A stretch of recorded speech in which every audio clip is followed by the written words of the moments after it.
Hi guys! Another lesson I will present to you today. The friction. Friction is a force, a movement of two solid objects sliding along each other. Friction has two types, the kinetic and static friction. Kinetic friction, force caused by molecular adhesion between two surfaces that are rubbed against each other. While static friction, it occurs in stationary objects or objects at rest. Under the kinetic friction are the following. Rolling friction, when an object rolls over the surface. Example, roller skates and skateboard.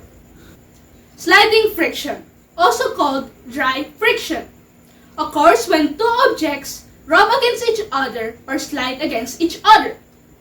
Example, like pushing a book on the table.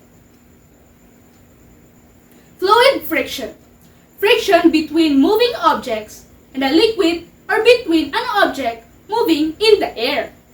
Example, boat sailing in the water or airplane in the air. So for today, we will do an activity that represents friction. Are you ready for our activity? Let's move it! What will happen if we use small force? What about medium force? What about large force?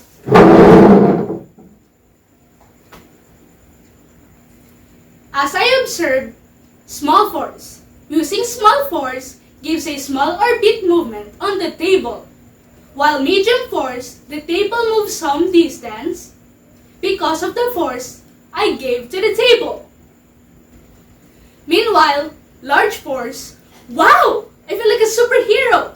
The more force I give, the distance it shows on the table.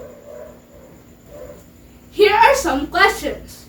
Question, did the table move when you push the table gently? Why do you think so? The table moved a bit. Using gentle force, create a little movement on the table. At which applied force have you succeeded in making the table move? What does it tell you about the force needed to move the table from rest? Based from my observation, the large force or a greater push affects the friction of the table on the floor. I can say that the amount of the force you give to the object affects the friction it has.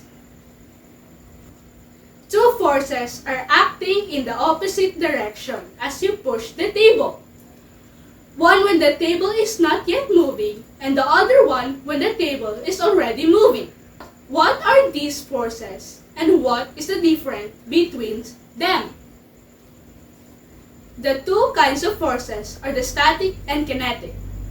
When the table is not moving, it is in a static state, while kinetic state when the table is moved. Thanks for watching. Until the next lesson. Bye!